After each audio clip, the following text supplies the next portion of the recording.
1. Which way? A. Some people with strong biblical background have slanted their teachings of receiving spiritual gifts with their own ideas.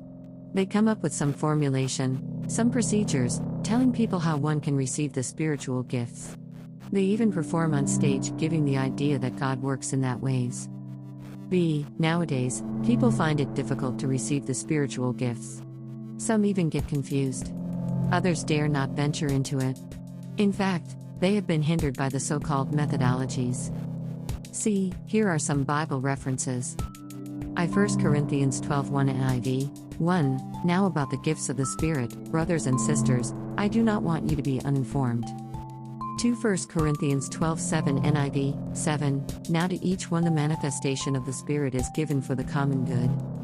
3 1 Corinthians 14:12 NIV. 12. So it is with you. Since you are eager for gifts of the Spirit, try to excel in those that build up the church.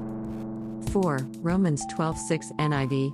6. We have different gifts, according to the grace given to each of us. If your gift is prophesying, then prophesy in accordance with your faith. B. Romans 12:3 NIV. 3. For by the grace given me I say to every one of you, do not think of yourself more highly than you ought, but rather think of yourself with sober judgment, in accordance with the faith God has distributed to each of you. I. Hebrews 11:6 NIV. 6. And without faith it is impossible to please God, because anyone who comes to Him must believe that He exists, and that He rewards those who earnestly seek Him. D. Bottom line, we don't perform.